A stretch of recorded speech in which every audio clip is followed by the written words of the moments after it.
And of course, Manchester City and Chelsea, two of the 9 Super League clubs to backtrack. What about the 3 still in the mix? Real Madrid, Barcelona and Juventus have released a joint statement this morning reacting to the news yesterday that 9 of the 12 founding Super League clubs had formally renounced the breakaway and committed to the existing European competitions. Well, for more on this, we're joined by our reporter Craig Slater. What are the key points from this joint statement? Well, quite a lot to digest here, Paul. That's the first thing to say. This has just arrived on our desks in the last 10 minutes. A 6-point statement on behalf of these 3 clubs.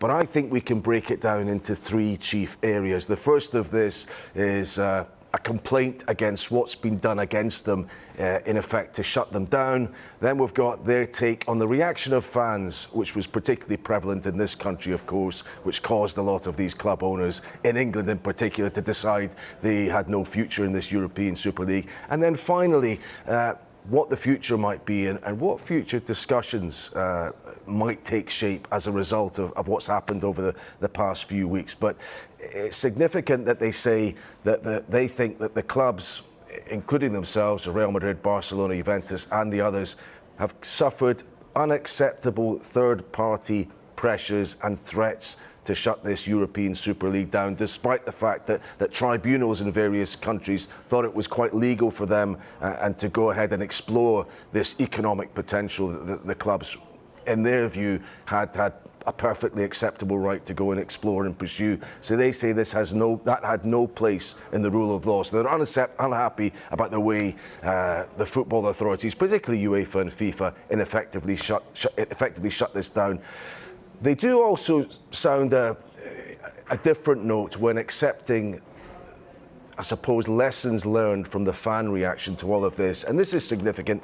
They say that they're fully aware of the diversity of reactions to the Super League initiative and consequently of their need to reflect on the reasons for some of them. They say they're ready to reconsider the proposed approach as necessary. However, they go on to say it'd be highly irresponsible if, being aware of the needs and systemic crises in the football sector, they didn't carry on to explore various solutions to this. So what they're saying is you can shut this European Super League down, but the problems which they believe created it in the first place will not go away as a result. But I think finally this is significant in saying that they regret how the 9 founding members, in a sense, they believe have been coerced into rejoining the former structures of European competition.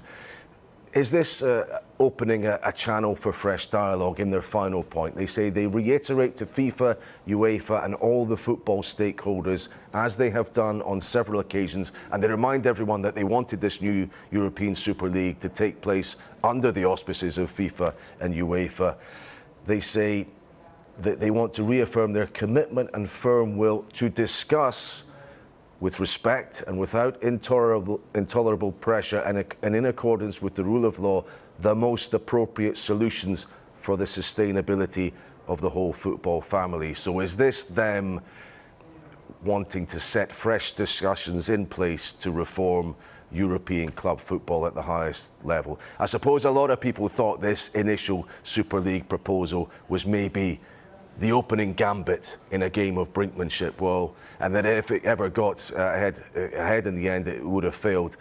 Maybe this statement today hints at that. They've presented their ideas. Maybe there's a middle ground where the 2 sides can meet. Yeah, it'll be really interesting. We'll put some calls into UEFA and FIFA. It'll be interesting to hear their response to this. But yeah, Craig Slater, thank you very much for updating us on that.